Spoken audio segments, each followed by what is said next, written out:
Friends, myself Hiranjit Baspar. মই as a BCom student যোৱা এবছৰ ধৰি নেটৱৰ্ক মাৰ্কেটিং ইণ্ডাষ্ট্ৰীৰ লগত জড়িত হৈ আছোঁ আৰু এইটো মই প্ৰাউড ফিল কৰোঁ এইটোক যে মই কেৰিয়াৰ হিচাপে লৈ আগবাঢ়িব লৈছোঁ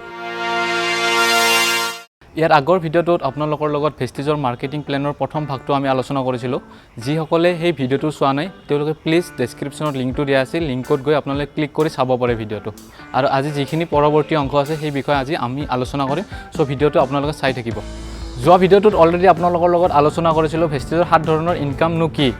এই 7 ধৰণৰ ইনকাম হৈছে প্ৰথম ইনকামটো হৈছে ৰিটেল প্ৰফিট 10 পৰা 20% 2 নম্বৰ ইনকামটো হৈছে পাৰফৰমেন্স বোনাছ 5 পৰা 20% 3 নম্বৰ ইনকামটো হৈছে ডাইৰেক্টৰ বোনাছ 14% 4 নম্বৰ ইনকামটো হৈছে এলওবি লিডাৰশ্বিপ অভাৰৰাইডিং বোনাছ 15% 5 নম্বৰ ইনকামটো হৈছে ট্ৰেভেল ফাণ্ড 3% 6 নম্বৰ ইনকামটো হৈছে কাৰ ফাণ্ড 5% আৰু 7 নম্বৰ ইনকামটো হৈছে হাউস ফাণ্ড 3% আহকচোন এইবোৰ কেনেকৈনো পাব পাৰি আমি ডিটেইলছ আলোচনা কৰোঁ ভেষ্টিজৰ লগত জড়িত হ'লে আপুনি প্ৰথম ইনকাম হিচাপে ৰিটেল প্ৰফিট 10 to 20% পাব পাৰে যেটো নেকি আপুনি যদি নৰ্মেল এখন দোকানত যিকোনো বস্তু এটা পাৰচেজ কৰিব যায় যদি বস্তুটোৰ এমআৰপি লেখা থাকে 100 টকা তেতিয়াহ'লে আপুনি দোকানীজনক 100 টকাই পেমেন্ট কৰিব লাগে কিন্তু ভেষ্টিজত জড়িত হোৱাৰ লগে লগে আপুনি এজ এ ডিস্ট্ৰিবিউটৰ হিচাপে যেতিয়া আহে তেতিয়া আপুনি 100 টকা এমআৰপি লেখা থকা বস্তুটো আপুনি 80 টকাত পাই যাব পাৰে ভেষ্টিজৰ 2 নম্বৰ ইনকামটো হৈছে পাৰফৰমেন্স বোনাছ যেটো নেকি 5 to 20% হিচাপে আমাক প্ৰদান কৰে এইটো এনেকুৱা ধৰণৰ ইনকাম যেটো নেকি আপুনি নৰ্মেল দোকান এখনত যদি যিকোনো বস্তু এটা ক্ৰয় কৰিব যায় ক্ৰয় কৰাৰ বিনিময়ত দোকানীজনৰ নিশ্চিতভাৱে লাভ হয় কিন্তু সেই লাভৰ অংশ হিচাপে দোকানীজনে আপোনাক কেতিয়াবা ৰিটাৰ্ণ কৰিছে নেকি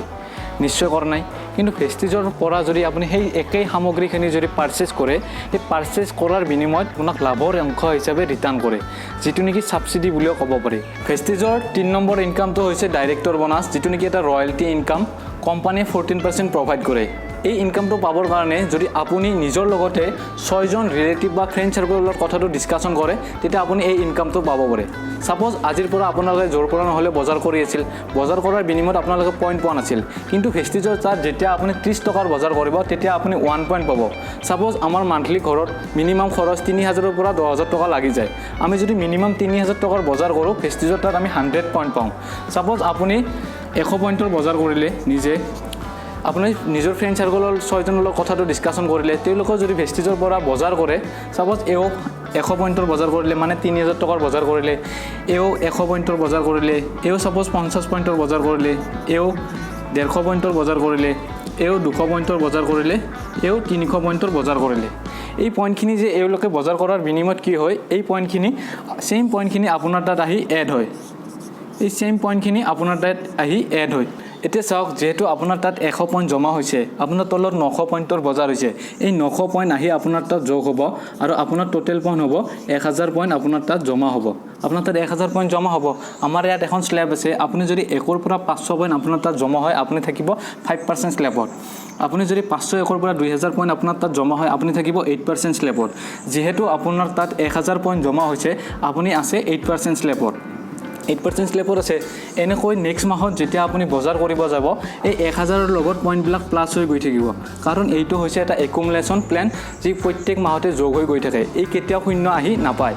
এনেকৈ গৈ যেতিয়াখন আপোনাৰ তাত 10001 পইণ্ট জমা হ'ব তেতিয়া আপোনাক কোম্পানীয়ে ক'ব ব্ৰঞ্জ ডাইৰেক্টৰ আৰু তেতিয়া আপুনি কোম্পানীৰ এজন ৰয়েলটি শ্বেয়াৰ হোল্ডাৰ হৈ যাব যেতিয়া আপুনি ব্ৰঞ্জ ডাইৰেক্টৰ হৈ যাব তেতিয়া আপুনি কোম্পানীৰ 14% ৰ অংশধাৰক হৈ যাব ভেষ্টিজ অলৰেডি আমাৰ ইণ্ডিয়াৰ বাহিৰে আৰু বহু কেইখন কান্ট্ৰীত ব্যৱসায় কৰি আছে সাপোজ কোম্পানীৰ গ্লোবাল সেলস 100 কোটি টকা হৈছে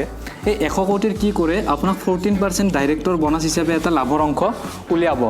যিমানখিনি ডাইৰেক্টৰ বা তাৰে ওপৰত আছে তেওঁলোকৰ মাজত 14% ৰ অংশ ডিস্ট্ৰিবিউট কৰি দিয়ে ভেষ্টিজৰ 4 নম্বৰ ইনকামটো হৈছে এলওবি যেটো নেকি কোম্পানী 15% প্ৰভাইড কৰে এলওবিৰ ফুল ফৰ্ম হৈছে লিডাৰশ্বিপ অভাৰৰাইডিং বোনাছ এইটো এটা ৰয়েলটি ইনকাম যেনেকৈ আপুনি 10001 পইণ্ট কৰি ব্ৰঞ্জ ডাইৰেক্টৰ হৈছিল ঠিক তেনেদৰে আপোনাৰ তলত যদি যিকোনো এজন ব্যক্তি ব্ৰঞ্জ ডাইৰেক্টৰ হৈ যায় মানে 10001 পইণ্ট জমা কৰিলে তেখেত হৈ যাব ব্ৰঞ্জ ডাইৰেক্টৰ আৰু আপোনাৰ প্ৰমোশন হৈ আপুনি হৈ যাব সিলভাৰ ডাইৰেক্টৰ তেতিয়া কোম্পানী কি কৰে আপোনাক গ্লোবাল সেলছৰ পৰা 15% লিডাৰশ্বিপ অভাৰৰাইডিং বোনাছ হিচাপে আপোনাক অংশ প্ৰদান কৰে ভেষ্টিজৰ 5 নম্বৰ ইনকামটো হৈছে ট্ৰেভেল ফাণ্ড, যিটো নেকি 3% প্ৰভাইড কৰে আৰু এইটো এটা ৰয়েলটি ইনকাম। যেনেকৈ আপোনাৰ তলত এজন ব্যক্তি ডাইৰেক্টৰ হোৱাৰ লগে লগে আপুনি 4 নম্বৰ ইনকামটো পাইছিল, ঠিক তেনেদৰে আপোনাৰ তলত যেতিয়া 2 নম্বৰ ব্যক্তিজন ডাইৰেক্টৰ হৈ যাব তেতিয়া আপোনাক কোম্পানীয়ে 5 নম্বৰ ইনকামটো প্ৰভাইড কৰে ট্ৰেভেল ফাণ্ড হিচাপে 3%। ভেষ্টিজৰ 6 নম্বৰ ইনকামটো হৈছে কাৰ ফাণ্ড, যিটো নেকি 5% প্ৰভাইড কৰে আৰু এইটো এটা ৰয়েলটি ইনকাম। কাৰ ফাণ্ড হিচাপে ভেষ্টিজে আপোনাক পাৰ মান্থ 80,000 মেক্সিমাম পেমেন্ট কৰে। যেতিয়া আপোনাৰ তলত 3জন ব্যক্তি ডাইৰেক্টৰ হৈ যাব তেতিয়া কোম্পানীয়ে আপোনাৰ ৰেংকিংটো প্ৰমোশন কৰি আপোনাক ষ্টাৰ ডাইৰেক্টৰ বনাই দিয়ে আৰু তেতিয়া আপুনি 6 নম্বৰ ইনকামটো লাভ কৰিব পাৰে। 7 নম্বৰ ইনকামটো হৈছে হাউচ ফাণ্ড, যিটো নেকি 3% প্ৰভাইড কৰে গ্লোবেল সেলছৰ ওপৰত। হাউচ ফাণ্ড হিচাপে আপুনি প্ৰত্যেক মাহতে 1 লাখ টকা পাৰ মান্থ হিচাপে পাব পাৰে। যেতিয়া আপোনাৰ তলত এই আটাইকেইজন ব্যক্তি মানে 6জন ব্যক্তি ডাইৰেক্টৰ হৈ যাব তেতিয়া আপুনি ক্ৰাউন ডাইৰেক্টৰ হৈ যাব আৰু আপুনি তেতিয়া 7 নম্বৰ ইনকামটো পোৱাৰ কাৰণে এলিজিবল হৈ যাব। ভিডিঅ'টো চোৱাৰ বাবে আপোনালোকক ধন্যবাদ। ভিডিঅ'টি সম্পৰ্কে আপোনালোকৰ মতামতসমূহ কমেণ্ট বক্সত জনাওক। থেংক ইউ সো মাচ, উইচ ইউ ৱেলথ।